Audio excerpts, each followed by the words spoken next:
धरती से प्रतापगढ़ से चलकर आए और विगत एक हफ्तों से मुंबई के प्रवास पर हमारे मार्गदर्शक, वहाँ के मार्गदर्शक हैं। हमसे पहले भी हमारे पिताजी से इनका संपर्क था, तो हमारे घर पे आना जाना है। हम तो यहाँ ज़्यादातर रहते थे, ज़्यादा पहचान मनोज जी के जरिए हुआ और यहाँ आए तो पिछली बार आए थे तो भी बुलाया था, लेकिन उस बार थोड़े टाइम के लिए आए और निकल गए। मैं चाहता था कि इस बार आए तो मीरा रोड में कुछ देर तक रहे, इसलिए जिस दिन आए उसी दिन मैंने तय किया कि आज मुलाकात करके इनसे समय लेके ही जाऊंगा। तो हम लोग इंतज़ार करते थे, आने के बाद समय लिया 23 तारीख का, और उसका परिणाम है कि हमारे बीच में है। यहाँ तक सवाल है कि मुंबई में उत्तर भारतीयों की स्थिति, उत्तर भारतीयों में खास करके भले लोग बोले कि राजस्थान, पंजाब, दिल्ली, गुजरात सब उत्तर भारत में है, लेकिन यहाँ के लोग भी और राजस्थान और गुजरात के लोग भी, दिल्ली के लोग भी अपने को उत्तर भारतीय गिनते नहीं। उत्तर भारतीयों में खास करके उत्तर प्रदेश और भी पूर्वी उत्तर प्रदेश और बिहार के लोगों को ही गिना जाता है। उन लोगों ने भी अपना थोड़ा नाम चेंज करके बिहारी बना लिया है, वो भी थोड़ा हम लोगों से अलग होने की अपनी एक परिभाषा बना ली। मैं शुरू से जब से यहाँ मुंबई में आया तब से देख रहा हूँ, एक चीज़ मुझे दिखती है कि उत्तर प्रदेश में तो जात पात है ही जगह जगह, घर घर में, चुनाव में, इलेक्शन में। अभी भी जो इलेक्शन हुआ 2 पार्ट में बटा, यादव और मुसलमान सपा के साथ चले गए, बाकी ब्राह्मण ठाकुर और बाकी लोग जो थे वो भाजपा के साथ में आए।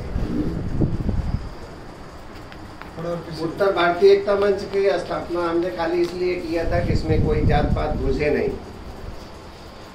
इसमें ब्राह्मण भी रहना चाहिए, क्षत्रिय भी रहना चाहिए, यादव भी रहना चाहिए, पाल भी रहने चाहिए, विश्वकर्मा भी रहना चाहिए, जो मतलब मुंबई से आया। और हम उन लोगों को बोलते हैं भाई देखिए, जब आप वहाँ से निकलते हैं और मुंबई के लिए आते हैं तो गंगा जी रास्ते में पड़ती हैं, गंगा जी पड़ती हैं, उन पवित्र नदियों में अपने जात पात को वहाँ रख कर आइए। यहाँ सिर्फ एक चीज़ देखिए, जैसे सारे महाराष्ट्र के लोग किसी कोने में बसे हैं, अपने बनारस में हैं, उनसे जाके पूछिए तो कोई ये नहीं बोलता कि मैं जो है चौहान हूँ, मैं ये हूँ। वो सिर्फ एक चीज़ बोलते हैं कि मैं मराठी हूँ।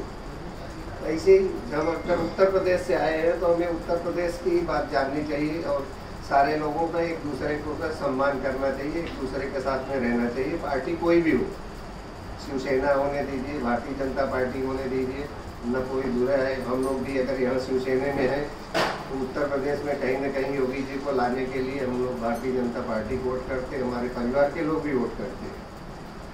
तो उसी तरह से यहाँ पे एक अपना ये होना चाहिए कि अपना किसके साथ में अपना भला हो सकता है, जो आपके समकक्ष है, जो सबसे करीब है, जो आपके उत्तर भारतीयों की समस्याओं को कुछ हल कर सके, उनके साथ में आपको जुड़ के काम करना चाहिए। या आप जिसके साथ में जुड़े हैं वहाँ पे एक चीज़ जैसा कि अभी सबने बोला है कि ध्यान में ये रखना है, चाहे जिस पार्टी में हो, भला समाज का होना चाहिए। उस समाज का भला करने के लिए हम लोगों को एकत्रित आने की ज़रूरत है। अभी भी बहुत सारी चीज़ें हैं, बहुत सारे लोग अभी भी हम लोगों से नहीं मिलते हैं। हम बड़ी कोशिश भी करते हैं, तो भी अब यहाँ मजबूरी है कि समाजवादी पार्टी नहीं है, नहीं तो यादव लोग सब समाजवादी में चले जाएंगे, चाहे के भी हमारे साथ खड़े नहीं होते। काम हमसे करवा लेंगे लेकिन जाने के लिए वहाँ चले जाते हैं। वो नहीं दूर हो पा रहा है, लेकिन फिर भी मैं समझता हूँ कि अगर हम जितने लोग हैं इसी काम में लगे कि जात पात को यहाँ से बाहर रख के समाज के लिए काम करें, अपने कैंडिडेट चाहे जिस पार्टी से खड़ा हो, अगर भारतीय जनता पार्टी से ही टिकट मिल गया उसको तो पूरी ताकत से उसके पीछे खड़े हो जाए, उसको चुन के लाए। हमारे प्रतिनिधि अगर नगर पालिका में या विधानसभा में जाना शुरू हो जाएंगे तो निश्चित तौर पर हमारी ताकत बढ़ जाएगी, लोग हमको पूछना शुरू करेंगे। आज आप लोगों ने बहुत कम समय में यहाँ पर बुलाया, हमारे साथ लाल साहब का भी सत्कार किया, मनोज भाई का किया। मनोज भाई जो है, हम लोग जो है माता जी के भक्त होने के नाते बहुत करीब आ गए। पहली मुलाकात हुई तो माता जी के मंदिर पे हो गई, और ऐसी मुलाकात हो गई कि पारिवारिक रिश्ता हो गया हमारा इनका। उसके पहले हमने अपने मंच के ही राष्ट्रीय महासचिव विनोद सिंह जी को भी राष्ट्रीय संगठक का पद में दिलाने का प्रयास किया। जो जो उत्तर भारतीय आते हैं और जो उस लायक हैं, मैं शिवसेना में 32 साल से रहने के कारण, वहाँ के नेताओं में अपनी पहचान होने के कारण मैं कोशिश करता हूँ कि उनको एक अच्छा से अच्छा सम्मानजनक पद मिले, नीचे जो काम करते हैं उनको नीचे मिले। इसी तरह भारतीय जनता पार्टी में भी जो लोग हैं उनसे भी हमारे अच्छे संबंध हैं। मैं चाहता हूं कि वहां भी जो जुड़े हैं, ऐसा मैं किसी को कभी कहा नहीं कि आप इस पार्टी से छोड़ के इसमें आ जाइए, वहां भी अपने लोगों को ज़्यादा से ज़्यादा संगठन में घुसाएंगे तो टिकट का डिमांड कर सकेंगे। हम लोगों ने तो इन लोगों को ला के एक बड़ा काम किया। जिस दिन ये आ गए उस दिन मंच से कीर्तिकर साहब ने हड़बड़ा के बोल दिया कि उत्तर भारतीयों को टिकट भी लेना चाहिए और उनको चुनाव लड़के आना भी चाहिए। तो ये संभव तभी हुआ जब उसको लगा कि नहीं भाई, कुछ मजबूत लोग इनके साथ में खड़े हो जा रहे हैं और अभी इनकी ताकत इतनी हो गई है, अगर हम इनकी मदद नहीं करेंगे, इनके टिकट की बात नहीं करेंगे तो हम आगे नहीं बढ़ पाएंगे। तो हमारा एक ही उद्देश्य होना चाहिए कि चाहे पार्टी कोई भी हो, कैसी भी हो, लेकिन हमारे उत्तर भारतीय समाज का भला हो। आप लोग ढेर सारे लोग इतने समय में आए हैं, इसलिए आप सभी का आभार। और सबसे ज़्यादा आभार लाल साहब सिंह जी का कि इन्होंने प्रतापगढ़ से आकर यहाँ पर हम सब लोगों को एक दूसरे से परिचित करा दिया, एक दूसरे से जानने का मौका दिया और घर पर आकर हमारे एक ही कहने पर इन्होंने आतिथ्य स्वीकार किया। हमारे घर पर आए, परिवार से मिले। परिवार से मिलने पे एक बड़े फायदा ये होता है कि आगे कभी घर में झगड़ा नहीं होता, पारिवारिक मिलन जुलन रहता है ना, आना जाना पहचान रहता है। और परिवार के लोग देखते हैं कि नहीं, एक अच्छे आदमी हमारे घर पे आए हैं, अच्छे आदमी बैठे हैं, तो उसका एक फ़ायदा ये हो जाता है कि कभी भी आप बोलेंगे कि मैं लाल साहब के साथ में गया था, तो देखे रहने पे वो लोग कभी एतराज़ नहीं करेंगे क्यों गए। लेकिन अगर हम कहीं होटल में मिल के पार्टी कर लेते हैं और घर वालों को नहीं मालूम पड़ा तो ज़रूर पूछेंगे कि क्या आप 4 बजे तक थे कहाँ सुबह से अभी तक। तो हमारा इनका तो वैसे भी हम पहले से करीब से हैं, परिवार से ही है। जब भी हम यहाँ से जाते हैं तो इनसे मिलने के लिए वहाँ पर प्रतापगढ़ में जाते हैं। घर नज़दीक है, 1 किलोमीटर के दायरे में रहते हैं हम लोग।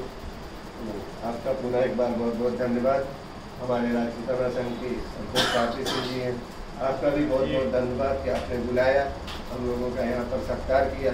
हमारे यहाँ के यह जो विद्यालय संचालित करते हैं प्रकाश सिंह जी, आपका भी ये परिसर दिया। और मैं चाहता हूँ कभी फिर ज़रूरत पड़े तो हमारे मंच को भी यहाँ पे थोड़ी जगह नाश्ता पानी ये सब दीजिए, तो हमारे लोग भी यहाँ कुछ अपना बैठक वगैरह करेंगे। एक शिवसैनिक बड़े पदाधिकारी भी हैं, तो परिसर ही आपका है।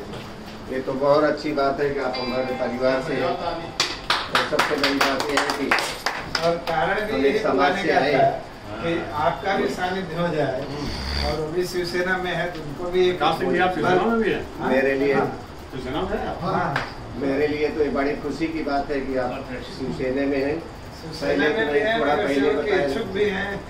नहीं, नगर सेवक के इच्छुक है तो चुनाव लड़ेंगे ही ना। इस बार तो शिवसेना जो है बहुत सारे लोगों को टिकट यहाँ देने ही चाहती है। यहाँ आयोजन करने का एक हमारा उद्देश्य ये भी था कि आप भी आ रहे हैं, जो मनोज भाई ने बताया दूसरे का परिचय भी हो जाना चाहिए। ओसवाल में रहता हूँ, हालांकि मैं पहले तो कांदीवली रहता था, अभी आया हूँ यहाँ ओसवाल आर्चिड में 4 नंबर बिल्डिंग में रहता हूँ। मेरे 2 बेटे और 2 बहू हैं, चारों डॉक्टर हैं। और श्री महालक्ष्मी हॉस्पिटल जो यहाँ पर है वो हमारा हॉस्पिटल है। और एक महालक्ष्मी क्लिनिक है और एक महालक्ष्मी क्लिनिक स्टेशन के पास है शीतल नगर में, जिसमें दांत का होता है। तो एक बेटा और एक बहू जो है वो दांत के डॉक्टर हैं, एक बेटा वो जनरल के डॉक्टर हैं। अभी घर परिवार वही लोग देखते हैं, हम तो ये समाज के काम में घूमता रहता हूँ। कभी भी हमारी किसी तरह की ज़रूरत आप लोगों को महसूस हो तो बेफिक्र आप हमको याद करिए। मैं कोशिश करूँगा कि आपकी समस्याएं जो मेरे स्तर पे होंगी वो ज़रूर दूर करने का प्रयास करूँगा। आपने बुलाया, 2 शब्द यहाँ बोलने का मौका दिया, इसलिए आप लोगों का बहुत बहुत आभार, धन्यवाद। जय हिंद, जय भारत।